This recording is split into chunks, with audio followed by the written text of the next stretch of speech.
de Radio Caracas Radio, lo mejor este viernes 17 de julio del año 2020. Todo el equipo que trabaja para ustedes a partir de esta hora los saluda. En la producción Marilia García, en la redacción Jackson Vargas, en los controles César Arteaga, quien tendré el inmenso placer de acompañarles, María Alejandra Trujillo. Saben, ustedes se pueden comunicar desde muy temprano a través de la cuenta en Twitter de la radio, @RCR750, seguirnos por el Periscope, por internet, rcr.tv y el resto de nuestras plataformas digitales a través de TuneIn y YouTube.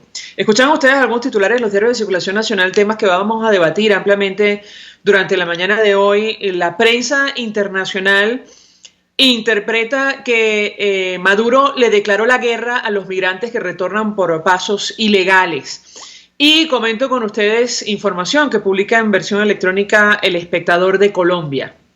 El gobierno de Venezuela declaró este jueves la guerra, y esto está entre comillas, a los migrantes venezolanos que están retornando al país a través de pasos ilegales en las fronteras, conocidos como trochas, a quienes acusa del incremento de los casos de COVID-19. Y sin duda alguna, esto lo decimos a título personal, no hemos visto una situación similar en otra parte del mundo, es decir, una administración que impida, que obstaculice el regreso de los ciudadanos a su país, a su patria, una palabra que ellos utilizan con tanta frecuencia. En medio de la pandemia, leo la nota del Espectador, el gobierno de Nicolás Maduro ha decidido tomar una postura firme con los migrantes que regresan al país. Hemos declarado la guerra a los trocheros, esto está entre comillas, dijo en un acto con policías el ministro de Interior, Néstor Reverol, por lo que pidió que todo el país en gran jornada denunciar al trochero. Y lo que busca en realidad es impedir el regreso de venezolanos a su tierra, insisto, otra vez, en esta circunstancia tan complicada, tan delicada, que tiene que ver con la pandemia de COVID-19. Las autoridades en otros países han pedido, en Colombia, crear un corredor humanitario para facilitar el regreso de estos ciudadanos a su casa, para que estén con sus familias. Y vamos a hablar acerca de este tema ampliamente la mañana de hoy. Me parece que ya tenemos a nuestro primer invitado. Se trata del profesor Ronald Rodríguez. Él forma parte del equipo del Observatorio de Venezuela de la Universidad del Rosario. Como siempre, gracias por atendernos. Muy buenos días. María Alejandra, buenos días. Gracias por la invitación. Profesor, yo le pedí una primera valoración acerca de este tema. Leíamos titular del Espectador de Colombia, que, tal y como lo reflejan las agencias de noticias, Nicolás Maduro le ha declarado la guerra a los migrantes venezolanos que deciden retornar a nuestro país por pasos ilegales. ¿Qué puede decirnos?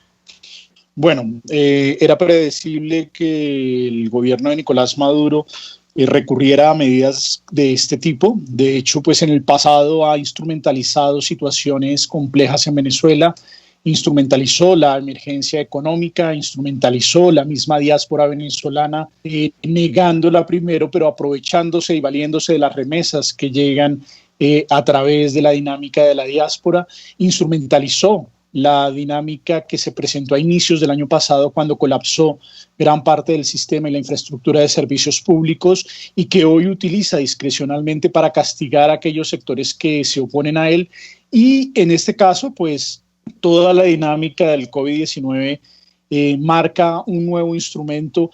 Cuando uno habla de regímenes políticos, uno sabe que una democracia, con los resultados que ha dado la revolución bolivariana, ya hubiese dado lugar a una transformación, a un cambio, a una alternancia política, pero en regímenes no democráticos, que es el caso venezolano, cambia la situación porque estas situaciones son utilizadas, son instrumentalizadas para generar dinámicas de control. Y me temo mucho que en este caso la comunidad internacional tiene que estar muy alerta frente a lo que pasa en Venezuela, no solamente en la zona de frontera, sino en todo el territorio, porque corremos el riesgo que tengamos un avance en dirección hacia el totalitarismo, que ha sido una aspiración constante de la revolución bolivariana, pero que no se había podido materializar. Dadas las dinámicas que da la pandemia, el control social que requieren las medidas sanitarias pueden convertirse en instrumentos de persecución política y de persecución social a unos niveles que en Venezuela no estábamos acostumbrados, si bien había un dejo de querer ir en esa dirección desde el principio. La realidad es que materializarla era muy difícil. En este momento lo estamos viendo en la zona de frontera. Una de nuestras preocupaciones más grandes es que más allá del manejo, del control que supuestamente pretende ejercer el régimen de Nicolás Maduro, lo que estamos viendo es una confrontación en la cual sectores afectos al gobierno están desplazando a los actores criminales que hacían vida en esa zona del territorio, asumiendo el control de esa área, recurriendo a la dinámica y a la excusa de la pandemia y al control que quieren ejercer sobre la población que está regresando al país. Pero ahí también hay una dinámica de, digámoslo así, transición entre actores criminales, donde unos actores criminales que habían logrado establecer un statu quo son removidos por actores cercanos a las filas del gobierno, particularmente a las del protector del Estado Táchira, Freddy Bernal. Y eso, pues, en desmedro de la población venezolana que busca regresar a su hogar. Yo soy muy negativo a la dinámica del regreso de los venezolanos. Creo que en esta dinámica de pandemia hay que ser muy cuidadoso con incentivar y estimular el regreso de la migración venezolana, porque realmente las razones por las cuales ellos regresan no son razones claras, y de hecho hay problemas a la hora de estructurar la dinámica de regreso. Y si a eso le sumamos la persecución que se está dando y la estigmatización que se está dando desde el lado venezolano, pues eso se pone a una población en unos riesgos de vulnerabilidad muchísimo mayores. En la zona de frontera se han, digamos, aumentado todas las cifras y los relatos que nos llegan sobre ataques a la población venezolana en el área de frontera. Obviamente, al tratar de ejercer un control, se aumenta la violencia en esa área, y es una población que se encuentra en constante vulnerabilidad, que no puede pasar de forma regular porque el gobierno de Nicolás Maduro no les permite ingresar al territorio, y terminan siendo expuestos a dinámicas de violencia en las cuales niños, niñas, adolescentes y mujeres quedan altamente expuestos. Y ahí hay una preocupación muy importante, pero también he de decir que me preocupa un poco el silencio formal del Estado colombiano. Creo que Colombia tiene que ser muchísimo más contundente en sus demandas y en su visibilización de lo que está sucediendo en la zona de frontera. Algunas autoridades pueden llegar incluso a sentirse complacidas con el comportamiento violatorio de derechos humanos y violento del gobierno venezolano, porque finalmente limita un poco el fenómeno de movilidad en momentos donde la movilidad es complicada. Pero no se puede confundir la complejidad de una movilidad humana en tiempos de pandemia con procesos de persecución, violencia y violación de derechos humanos contra población vulnerable, que es lo que se está dando en la zona de frontera. Y ni las autoridades locales ni las autoridades nacionales colombianas pueden guardar silencio frente a lo que está sucediendo en la zona de frontera, y por el contrario, tratar de documentar, porque realmente no se puede hacer más en este momento, lo que está sucediendo de cara a cuando la situación se normalice, poder adelantar los procedimientos que se requieran contra las autoridades y contra los grupos venezolanos que atentaron contra la vida de sus ciudadanos, que no es poca cosa. Es decir, que ellos entiendan que las acciones que están cometiendo, si bien por las complejidades de la pandemia en este momento no pueden ser atendidas, sí deben tener un alto costo, sí deben tener unos niveles de responsabilidad que ellos no van a poder evadir. Creo que esa es una de las particularidades de esta situación, que es muy compleja. Y de hecho, uno de mis temores es que a la vuelta de unas semanas tengamos comportamientos similares del lado colombiano. Esta situación de pandemia, esta situación de complejidad hace que muchas autoridades en momentos determinados recurran a acciones de fuerza, pero desde el lado colombiano debemos garantizar el derecho y la protección de los ciudadanos venezolanos, y obviamente esto implica una serie de responsabilidades. Los órganos de control en Colombia tienen que estar muy atentos a cómo se va a proceder, sobre todo la Procuraduría colombiana, que ejerce un control preventivo en las instituciones municipales, debe estar enviando en este momento circulares y alertas para evitar que en el futuro cercano algunas autoridades colombianas se sientan tentadas a estigmatizar a la migración venezolana, a señalarla como foco de enfermedad, como lo está haciendo hoy el régimen venezolano, porque obviamente toda la sociedad regional está totalmente tensionada, pero los gobernantes tienen una responsabilidad y en eso tienen que tener muchísimo cuidado, sobre todo para evitar fenómenos de xenofobia, aporofobia, hoy mezclados con esta dinámica del miedo a la enfermedad y el miedo al contagio, que en el caso de Colombia va a ser una situación compleja en el largo plazo, como también lo será en Venezuela en una escala muchísimo mayor, pero Colombia también, después de mucho tiempo, es más, desde 1998, Colombia no sufre, no ha vivido una contracción económica y las tensiones sociales que genera una contracción económica. En este momento estamos a puertas de una contracción económica que ya se predice como el doble o casi el triple de nuestra última crisis económica, y en ese orden de ideas hay que empezar a preparar tanto a la sociedad como a los gobernantes para dar una mejor respuesta. Varias inquietudes a la luz de la información que usted comparte con nosotros, profesor. En principio, yo le preguntaría si la comunidad internacional puede hacer más en relación a lo que está ocurriendo con los venezolanos en una situación especialmente vulnerable, y creo que lo hemos conversado en otra oportunidad. Están en el peor de los mundos, porque en medio de la contracción económica en América Latina deciden regresar a sus hogares porque no tienen cómo vivir en medio de esta pandemia, de esta crisis sanitaria, y se encuentran con un régimen que los estigmatiza, efectivamente, que los persigue, que los denomina como armas biológicas, como bioterroristas. Y yo le preguntaría una opinión, porque da la impresión que si no se toman medidas, esta situación se va a agravar. Eso en primer lugar. Y en segundo lugar, decía ayer el presidente Iván Duque en una declaración a una radio en Colombia que, en su opinión, bueno, había que ejercer mayor presión sobre el régimen de Nicolás Maduro para finalmente promover una transición a la democracia en nuestro país. Quisiera su comentario sobre estos dos temas. Lamentablemente, María Alejandra, nos encontramos ante un escenario que es muy complejo y que dificulta cualquier proceso de transición en Venezuela, incluso de cooperación y asistencia a la misma población venezolana.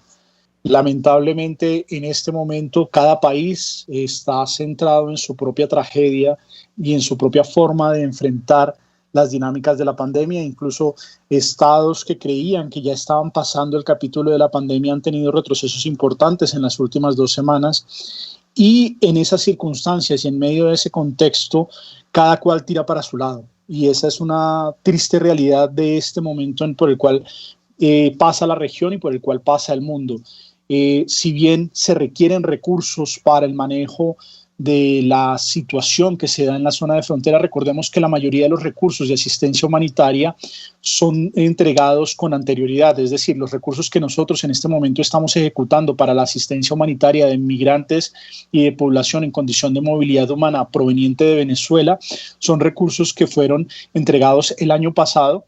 Y lamentablemente las dinámicas de contracción económica de varios países y las formas en las que ellos están concentrando y direccionando el gasto de lo que podría llegar a ser el próximo año implican que la gran mayoría se van a concentrar en sus propias regiones. Incluso varios países de la Unión Europea con músculo financiero van a asistir a los países de la Unión Europea que no tienen ese músculo, y ese comportamiento se va a replicar en muchas zonas del mundo. Yo soy muy parco respecto a la cantidad de recursos que podemos conseguir en este momento para el manejo de la crisis humanitaria proveniente de Venezuela en la dinámica de movilidad humana, porque lamentablemente cada cual va a tratar de concentrar los esfuerzos en recuperar sus propias economías, en atender su propia población vulnerable.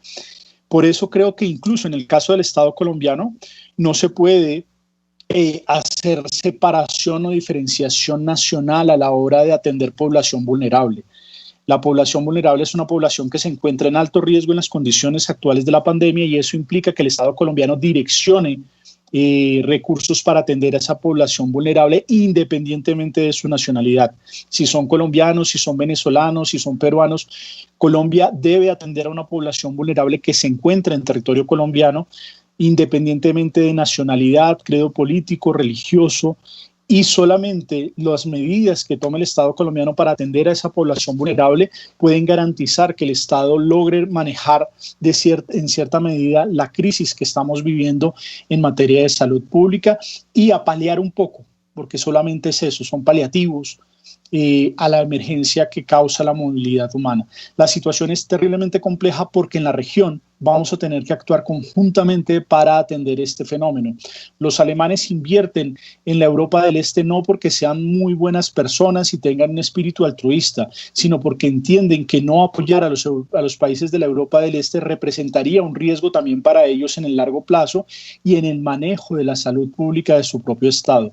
Así igualmente Colombia no puede pensar que la situación en Venezuela es una situación ajena y que si bien en este momento el régimen de Nicolás Maduro está instrumentalizando a través de la violencia y la violación sistemática de derechos humanos una barrera para que sus ciudadanos no puedan regresar en este momento a su país para pasar las dinámicas y las contingencias de la cuarentena y de la pandemia con sus familiares, la realidad es que más adelante podemos tener escenarios completamente diferentes en los cuales se empuje a población venezolana hacia la zona de frontera, que ya es una zona bastante compleja. En la zona de frontera viven alrededor de 12 millones de personas y tiene un área geográfica que es más grande que España, que es más grande que Italia, que es más grande que Alemania, casi de la misma dimensión de Francia, y a esa zona, a los 4 estados venezolanos y a los 7 departamentos colombianos se les debe prestar una especial atención.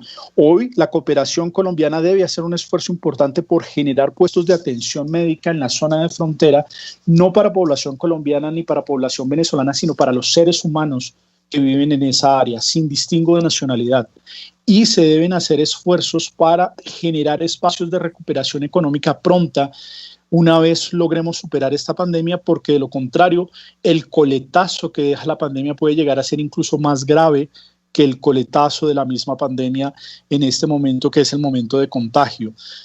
La situación es muy compleja y la dinámica de un régimen que instrumentaliza, utiliza las crisis para adquirir más poder, para someter más a la población, para ir cerrando los espacios de la oposición, es una condición que implica una serie de dificultades y lamentablemente en este momento es poco probable que se logre una transición en Venezuela, lo cual es una realidad que es terriblemente dura para el contexto regional, porque mientras siga existiendo el régimen de Nicolás Maduro, la situación que estamos viviendo hoy de crisis humanitaria no va a ser superada, pero tampoco tenemos en este momento las capacidades ni las posibilidades de generar ese proceso. De hecho, pues una de las particularidades es que como cada país se encuentra enfrentando sus propios problemas, muchos de ellos van a concentrar recursos en atender sus propias dinámicas y lo que viene para los próximos años puede ser una disminución significativa en los recursos para el manejo y atención de la migración venezolana, que de hecho, hay que decirlo, si bien hemos contado con el apoyo de la comunidad internacional, estamos muy por debajo de lo que requerimos para que el pueblo venezolano pueda generar y tener procesos de integración y de inclusión social en los países receptores, empezando por Colombia, que tiene un fenómeno propio de movilidad humana, y en el caso de Venezuela, no solamente se limita el fenómeno de movilidad humana a la migración, que es tal vez el caso que tenemos más en la cabeza. Cuando hablamos de Venezuela, todos recordamos que Venezuela ya tiene más de 5.202.000 ciudadanos fuera de su país, pero esta es la hora que muy pocos estudios, muy pocos trabajos, muy pocas cosas hemos podido hacer frente al desplazamiento interno en Venezuela, que no deja de ser también un problema de movilidad humana y que también requiere una estructura de atención. La situación, María Alejandra, es una situación muy difícil y por eso se requiere empezar a articular y exigirle a las autoridades nacionales y a las autoridades locales del lado colombiano que empiecen a generar herramientas para que los migrantes venezolanos pierdan la dinámica de la tentación de regresar a un país que está colapsado. Cuando un migrante decide regresar a su país, genera unas complejidades en la zona de frontera colombiana que lamentablemente también ya están dando a casos de xenofobia y aprofobia por la población de las zonas fronterizas, lo que a mí me preocupa en el largo plazo porque estamos viendo, yo lo he dibujado como una especie de tsunami. Hoy se está recogiendo un poco la migración, pero eso no quiere decir que la migración haya terminado, todo lo contrario. Los venezolanos que llegan a su país se dan cuenta que a pesar de estar muy mal en Colombia de todas formas tienen posibilidad de sobrevivir ante una situación médica. En Venezuela la situación se puede complejizar mucho si se pierde el control del dominio de la pandemia. En ese orden de ideas, no estamos ante un escenario halagador, todo lo contrario, estamos ante un escenario de retos donde debemos pensar en nuevas alternativas. Profesor Ronald Rodríguez, 1.000.000 de gracias por atendernos, acompañarnos como siempre. Vamos a la pausa y ya venimos. Usted escucha Palabras Más, Palabras Menos en RCR 750 AM. Puedes seguirnos en nuestras redes sociales. En Twitter, @RCR750, la radio que se ve. Mensaje del ingeniero Kenick Navarro, presidente del FOMPRES CIB. Apreciado colega ingeniero, arquitecto y afín, el Fondo de Previsión Social del Colegio de Ingenieros de Venezuela, FOMPRES CIB, diseñó para la protección de tu salud el Sistema Integral de Previsión Social. El mismo tiene a tu disposición beneficios de la solvencia, asistencia primaria de salud, el plan de salud con coberturas de acceso VIP, todos estos planes pensando en la protección de tu familia. Para mayor información visita fomprescib.net.be, Colegio de Ingenieros de Venezuela, construyendo futuro. Mis amigos, quiero hablarles de Dilab Biodiagnóstica, un nuevo laboratorio clínico con un concepto original. Además de estar dotado con los equipos de la más reciente tecnología y el personal de más alta calificación, Dilab Biodiagnóstica te ofrece ambiente y trato amables y los precios más económicos en todos tus exámenes de laboratorio. Pide tu cita en el 0212-945-5788. Dilab Biodiagnóstica. Precisión y confianza en laboratorio clínico. Hola amigos, soy María Corina Machado. Todos los martes, María Corina estará contigo por RCR 750 AM. Acompáñenme de 1 a 2 de la tarde. Contigo, María Corina. Todos los martes, contigo. Solo por RCR 750 AM. Porque lo bueno une. En RCR somos vanguardia. Toda la programación de tu RCR también la puedes seguir a través de la internet. Audio y video en tiempo real. Noticias y mucho más. No te pierdas ni un segundo de nuestra programación. No hay excusa ni cadena que valga para que dejes de escucharnos. Ingresa a rcr.tv, la radio que se ve.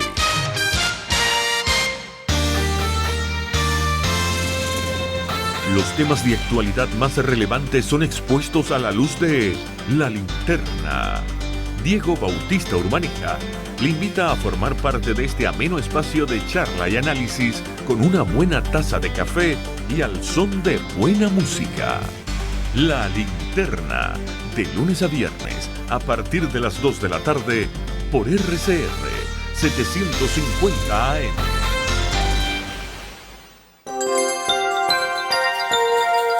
Es una interpretación de tendencias para tu signo zodiacal, un espacio guiado por los movimientos planetarios y sus consecuencias. Acompaña a nuestros astrólogos a descubrir lo que le deparan los astros signo por signo.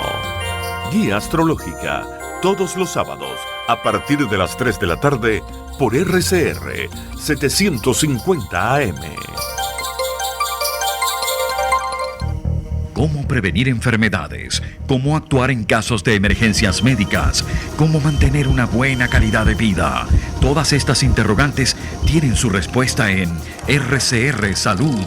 Todos los domingos, con el Dr. José Eduardo Troconis, comparte con nuestros oyentes notas de bienestar físico, salud mental y social para el buen desarrollo del ser humano. RCR Salud, todos los domingos a las 10 de la mañana. Por RCR. Moisés Naim en Efecto Naim. Hola, soy Moisés Naim desde Washington. Conéctese a rcr.tv. También nos puede seguir por @Efecto Naim en Twitter. Y estamos en Facebook y en Instagram. Y no olvide que puede disfrutar todos los contenidos del programa cuando usted quiera, suscribiéndose a nuestro canal de YouTube. Nos vemos en la radio. los miércoles y viernes a las 7 de la noche. Solo por RCR 750 AM. Todos las piensan, todos las escuchan y María Alejandra Trujillo te las dice. Palabras más, palabras menos. Continuamos, amigos, palabras más, palabras menos, hablando acerca de esta situación que, insistimos, no se repite en ninguna parte del mundo que sepamos, y es que el régimen de Nicolás Maduro le ha declarado la guerra, y esto está entre comillas, a los migrantes venezolanos, los refugiados que han decidido regresar a nuestro país por caminos irregulares, tomando en consideración los obstáculos que se han establecido. Esta cuota de ingreso, en el caso concreto de la frontera con Colombia, y comentábamos con nuestro invitado anterior que lamentablemente para los venezolanos es el peor de los mundos. Y colóquense ustedes en la situación de aquellos ciudadanos que en medio de la crisis, producto del coronavirus, en cualquier país de América Latina se quedan sin nada, tienen a su cargo familia, probablemente hijos, y bueno, la única manera de subsistir o sobrevivir a esta situación que se les ocurre es regresar a su casa en Venezuela. Se encuentran con un régimen que los califica como bioterroristas o como armas biológicas y que además les impide el ingreso o los amenaza con perseguirlos. Esa es la situación, ese es el drama. Por eso le preguntábamos al profesor Ronald Rodríguez del Observatorio de Venezuela de la Universidad del Rosario si en su opinión la comunidad internacional no puede hacer algo más. Claro, él decía, cada país está tratando de resolver su situación, pero digamos que estamos hablando de una circunstancia excepcional que de no resolverse puede ser un problema para todos. Y nos acompaña, me parece que ya podemos conversar con él, David Smolansky, lo ven ustedes en la pantalla de streaming a través del Skype. Él es comisionado de la Secretaría General de la OEA para la crisis de migrantes y refugiados venezolanos. David, 1.000.000 de gracias por atendernos. Muy buenos días. Muy buenos días, María Alejandra. Muchísimas gracias por la invitación y saludo a todos los que nos escuchan o nos ven hasta ahora. Te pediría un primer comentario acerca de lo que está ocurriendo y esta decisión del régimen de Nicolás Maduro, como lo ha interpretado la prensa internacional, de declarar la guerra a los migrantes que deciden retornar a nuestro país. Te escuchamos. Mira, definirlo en una palabra es una atrocidad. Yo quiero recordar que cada individuo tiene derecho a regresar al país donde nació. Y estamos ante una pandemia que empezó prácticamente cuando empezó el año. Es decir, se ha comido, si no todo, buena parte del 2020. Ha habido más de 13 millones de casos en el mundo, 600.000 fallecidos. Y aún así, la dictadura, que como siempre he dicho, no es una dictadura más latinoamericana, entonces se trata de una corporación criminal que tiene sometido a los venezolanos en la pobreza, en la hambruna, en la enfermedad, en la violencia. Ahora abre un nuevo capítulo dentro de ese libro oscuro de atrocidades, de violación de derechos humanos y delitos de lesa humanidad, que es, como tú muy bien has dicho, declararle la guerra a quienes han decidido, por razones humanitarias, volver a su país. Pero yo quisiera aquí decir, María Alejandra, y perdóname si me extiendo, dos temas, ¿no? Uno, no solo son quienes han retornado, sino también son los varados. Yo creo que este tema hay que trabajarlo, hay que tratarlo en conjunto. Esta situación del coronavirus y sobre todo la actuación de quienes usurpan el poder hoy en Venezuela tiene a personas en situación de riesgo cuando han decidido volver a Venezuela, los que han podido, pero tiene a otras personas varadas. Y te voy a dar los últimos números que manejamos en NOEA. Para el momento que me hace esta entrevista se calcula que aproximadamente 85.000 venezolanos han logrado regresar a su país. 81.000 lo han hecho desde Colombia y aproximadamente 4.000 lo han hecho desde Brasil. Varados, te puedo decir que hay aproximadamente 30.000 en el norte de Santander, 20.000 en Bogotá. Pero además de eso tenemos que recordar los varados que les han impedido por meses tomar un avión para regresar a Venezuela, como 700 personas que hay en España, donde muchos de ellos están acampando en el aeropuerto de Barajas. Estamos hablando de que se calcula que aproximadamente 1.000 personas están varadas en Estados Unidos. Estamos hablando de que hay 50 personas al menos varadas en México, 300 en Argentina, 600 en Chile, 500 en Costa Rica y Panamá. Entonces este es un régimen que cierra el espacio aéreo por razones, cierra el espacio aéreo para aquellos que quieren retornar por razones humanitarias, pero lo deja abierto para el narcotráfico, para la minería ilegal, para el contrabando y para que sus testaferros entren y salgan del país. Y quienes han logrado regresar, ¿qué ha pasado con ellos? Están hacinados en albergues en Táchira, Zulia, Bolívar, no les han dado las comidas, los extorsionan para ser trasladados de una ciudad a otra dentro de Venezuela, y hasta han dormido muchos en el piso y evidentemente los servicios que tienen fallan. Entonces, bueno, esto es una situación que hemos elevado al secretario general, lo he transmitido también a varias de las misiones permanentes de la Organización de Estados Americanos, incluyendo la misión permanente de Venezuela con su embajador Tarre. Lo hemos también comunicado a OIM, a ACNUR, y quiero decirle, María Alejandra, y así lo he venido diciendo y lo hemos venido haciendo desde nuestra oficina desde que empezó el coronavirus. Esto es un tema que estamos monitoreando día a día. El régimen de Maduro ha tomado una política sistemática y generalizada contra aquellos que retornen. Está poniendo en riesgo su integridad física, emocional, psicológica. Les han amenazado que les van a marcar sus casas, los han amenazado de que van a hacer la cuarentena en una celda, les han dicho que son bioterroristas, les han dicho que son armas biológicas. Y además, por si fuera poco, hasta la propia Fuerza Armada Nacional, haciéndose eco una instrucción de Maduro, y aquí responsabilizo al almirante Remigio Ceballos, que en la cuenta oficial del CEOFAN dijo que cualquier persona que llegara a Venezuela por las trochas, es decir, por los caminos irregulares, debe ser denunciada y se debe hasta el último detalle de cómo entró, cuándo entró y dónde vive. Entonces, esto es una situación peligrosísima y los niveles de aislamiento hoy en Venezuela son solamente comparables con Corea del Norte. Maduro ha usado el coronavirus para profundizar el control social y para ampliar la represión. Ahora, David, ¿esto se puede elevar al Consejo General de la OEA? ¿Hay algún tipo de propuesta que han planteado ustedes sobre la mesa para tomar una decisión? Porque, como decía el profesor Ronald Rodríguez, estamos frente a una especie de tsunami. Estamos viendo el inicio de una crisis que puede agravarse muy rápido, tomando en consideración el avance de la pandemia de COVID-19. ¿Qué puedes decirnos? Sí, María Alejandra, justamente pues en mi oficina estamos actualizando el informe que llevamos sobre esta situación. Como te decía, pues ya lo hemos compartido ya lo hemos comentado al secretario general. Queremos que esto se eleve a las más altas instancias. Los migrantes y refugiados están en una situación de mucho riesgo cuando ya huyen del país. Y te digo algo, la mayoría que ha decidido regresar temporalmente para estar cerca de su familia por el coronavirus. Y esto es algo que nosotros no podemos cotidianizar porque, te digo, es sumamente peligroso. Aquí, es decir, si un retornado en Venezuela hoy es ejecutado extrajudicialmente, como miles de personas, por cierto, han sido ejecutadas extrajudicialmente, bueno, no habría que sorprenderse, ¿no? No habría que sorprenderse porque prácticamente esa es la instrucción que ha dado Maduro, como cuando tú muy bien decías, se ha declarado la guerra. Entonces, esto lo vamos a elevar a instancias que sean necesarias y, como siempre hemos dicho, pues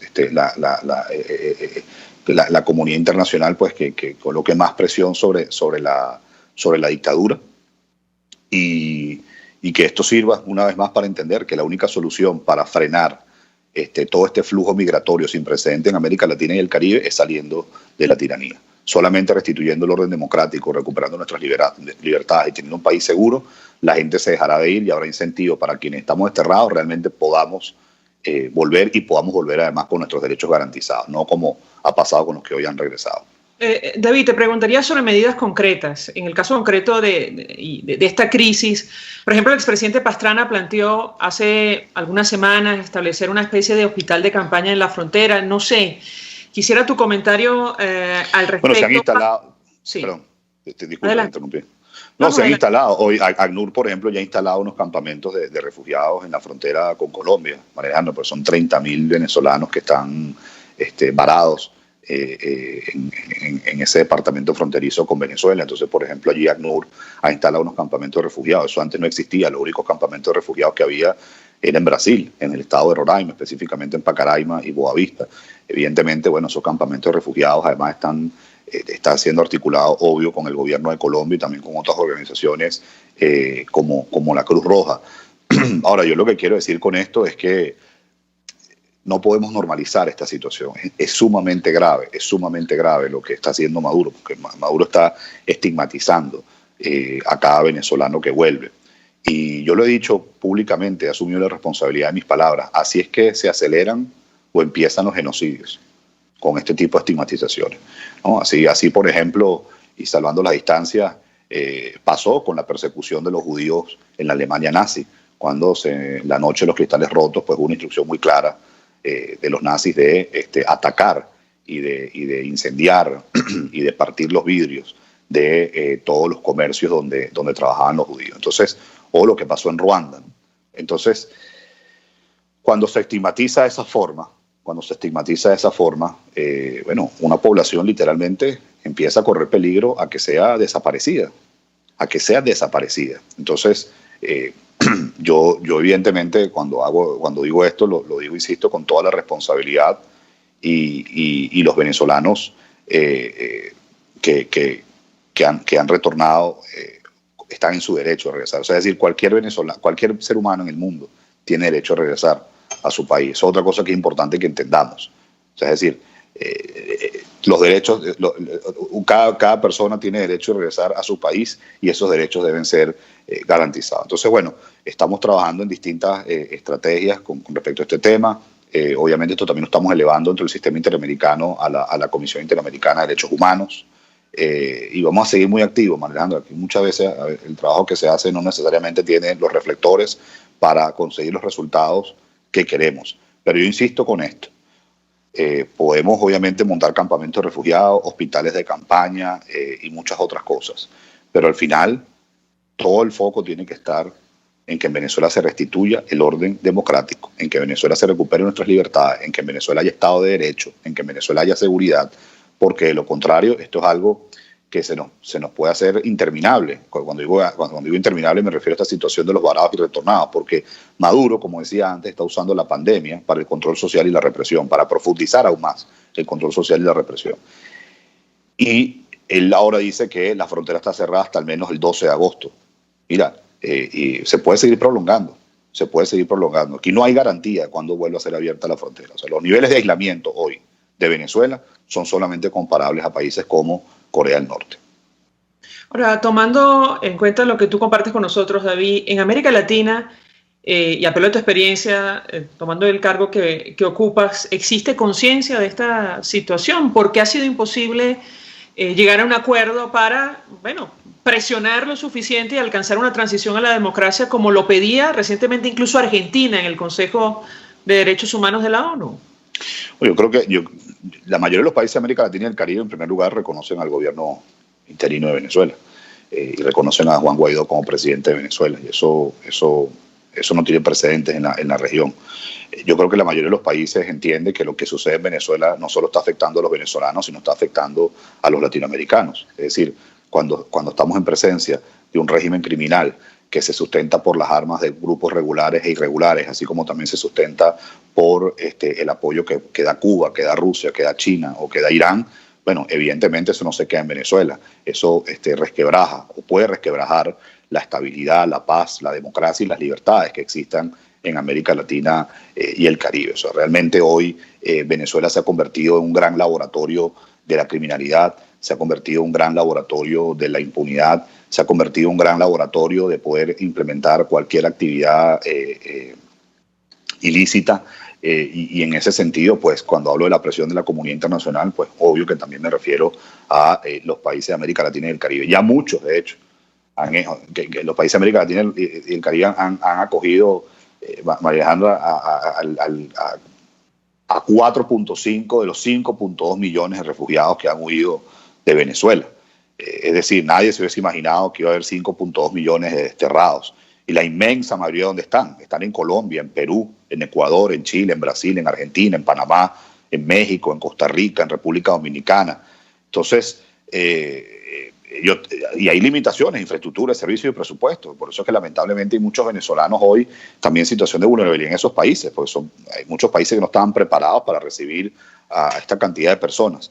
Entonces, pues sí hay conciencia y hay que aumentar y hay que seguir trabajando por aumentar la presión antes de que sea muy tarde.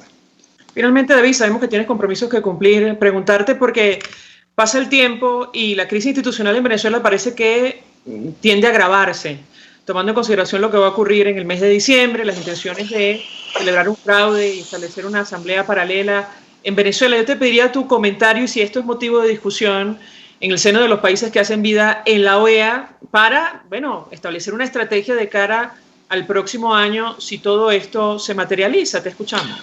Bueno, con respecto a la Organización de Estados Americanos, hubo una resolución donde 21 países la aprobaron y 0 votaron en contra, donde se condenó, en primer lugar, las condiciones que está planteando la dictadura para ese fraude parlamentario, y además de eso, pues se condenó todo lo que ha sido la expropiación de los partidos por parte del Tribunal Supremo de Justicia. Es decir, cuando hay un CNE completamente controlado por Maduro, cuando además de eso los partidos políticos están expropiados, cuando sus líderes están exiliados, presos, metidos en embajadas, cuando tienes un plan república que, en este caso, Padrino López diciendo que nadie diferente a Maduro va a poder llegar al poder, bueno, evidentemente no hay condiciones para unas parlamentarias, y eso se plasmó en esa resolución. Ahora, te voy a dar mi opinión personal, Marilena.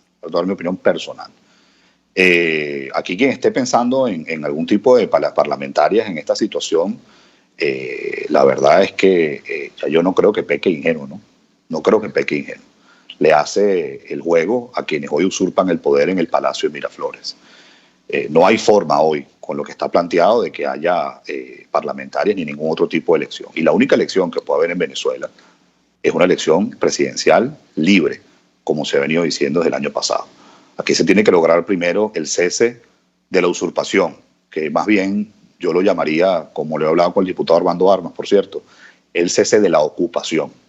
Porque más que la usurpación es el cese de la ocupación, porque Venezuela es un país hoy que está ocupado. Y logrando el cese de la ocupación, entonces, bueno, se podrá transitar hacia un gobierno democrático que es ser electo en unas elecciones libres. Hoy cualquier opción es legítima para proteger a una población que está en riesgo por enfermedad, por hambruna, por persecución y por violencia generalizada. Y la comunidad internacional tiene mecanismos que permiten actuar precisamente más allá de la diplomacia cuando hay millones de personas en un territorio que por delitos de lesa humanidad corren peligro. Y eso es exactamente lo que está pasando en Venezuela. En Venezuela hay un apartheid eléctrico, de agua, hay persecución, hay inseguridad, hay ejecuciones extrajudiciales, hay hambruna, hay enfermedad. Entonces, los venezolanos definitivamente necesitamos el apoyo de la comunidad internacional para poder desmontar toda esta estructura criminal que está enquistada desde hace casi 22 años. Así que cualquiera que hoy se preste para una elección parlamentaria o de cualquier otro tipo con estas condiciones, simplemente le está haciendo el juego a la dictadura. Y yo lo digo responsablemente, María Alejandra, yo soy dueño de mis palabras, así como lo dije en 2017, por ejemplo, que decidieron algunos ir a unas elecciones, por ejemplo, municipales, cuando varios de nosotros, los alcaldes, habíamos sido arbitraria y ilegalmente destituidos, inhabilitados, con orden de arresto. Aquí no es momento de medias tintas, ni de grises, ni mucho menos de negociaciones y diálogo con quienes han utilizado siempre la vía del diálogo para ganar tiempo, para dividir, para fracturar la comunidad internacional y para desmoralizar a la gente. Si a mí algo me ha dado el exilio es acercarme mucho más a los venezolanos, es escuchar testimonios, por ejemplo, de una profesora, como escuchaba hace unos días, que tomó un peñero embarazada para poder llegar a Curazao, y el peñero naufragó, y al lado de ella se murieron 18 personas ahogadas, y aún así en la madrugada embarazada nadó para poder llegar a Curazao. O escuchar a un doctor que entrevistaba la otra vez, que tengo un live que se llama Hablemos Sin Fronteras, que empecé durante el coronavirus, muchacho de 27 años que se graduó en la Universidad Rómulo Gallegos en Guárico, y que me decía que cada vez que hacía guardia en el hospital podía comer lo que sobraba de los pacientes, es decir, muchas veces pasaba las guardias sin comer, y además fue víctima de la delincuencia. Y ese doctor tuvo que salir de Venezuela y hacer de Uber 3 meses en República Dominicana, y después tuvo que ganarse la vida cantando en plazas públicas en Perú, hasta que finalmente pudo ejercer su examen de medicina para poder ejercer su profesión en Ecuador. Entonces, perdóname si me extiendo, pero es tanto el sufrimiento de los venezolanos, ha sido tanta la desgracia que ha causado la dictadura, que no estamos enfrentando a políticos, pues aquí no estamos actuando contra políticos, aquí estamos actuando contra unos criminales, y son unos criminales que le debe caer todo el peso de la ley cuando haya democracia, donde va a haber justicia, como la que está viendo con el señor Alex Saab, y así como él, muchos otros que se han manchado las manos de sangre con la represión y que se han llenado los bolsillos a costa del sufrimiento del pueblo venezolano. David Monlaqui, un millón de gracias por acompañarnos la mañana de hoy, comisionado de la Secretaría de la OEA para la crisis de migrantes y refugiados venezolanos. Vamos a la pausa y ya venimos. Estás escuchando Palabras Más, Palabras Menos, por RCR 750 AM. Puedes seguir nuestra programación a través de rcr.tv, la radio que se ve. Mensaje del ingeniero José Peraza, tesorero del FOMPRES CIB. Estimado colega ingeniero, arquitecto y profesional afín, el Colegio de Ingenieros de Venezuela y el Fondo de Previsión Social, preocupado por la salud de tu familia, ha diseñado un sistema de salud integral que coloca a tu disposición y que contiene asistencia primaria de salud, ambulancia, hospitalización, cirugía, oftalmología, dermatología, fisioterapia, psicología, odontología, farmacia y funerario. Para mayor información, visítanos a nuestros portales ceibet.net.be, fompreseibet.net.be, Colegio de Ingenieros de Venezuela, construyendo futuro. Serovka es una empresa que cuenta con un equipo de físicos, médicos, ingenieros, arquitectos y técnicos que brindan protección y seguridad radiológica a todas las clínicas. Serovka también ofrece capacitación al personal médico, técnico y de enfermería, así como la divulgación científica a pacientes sobre radioterapia, medicina nuclear y radiodiagnóstico. www.serovka.com y en las redes @Serovka. Serovka, empresa líder en protección radiológica con cobertura en toda Venezuela, América Latina y el Caribe. RCR 750 AM, porque lo bueno une.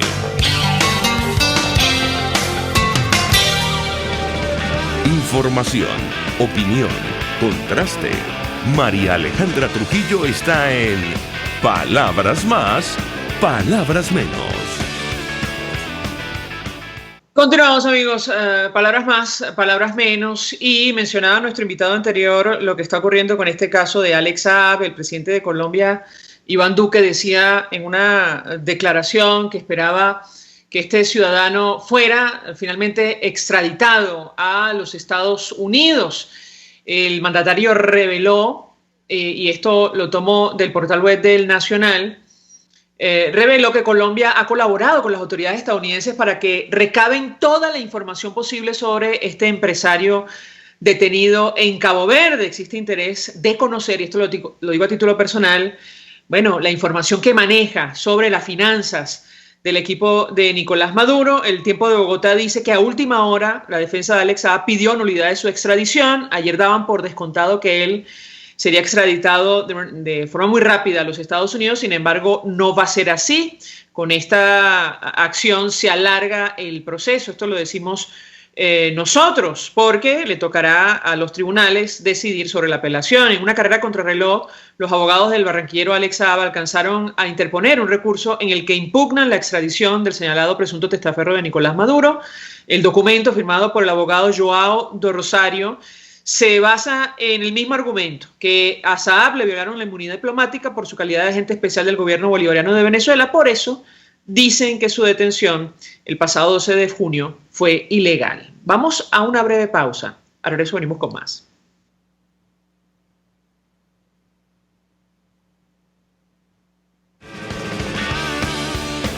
Escuchas a María Alejandra Trujillo en Palabras Más, Palabras Menos, por RCR 750 AM.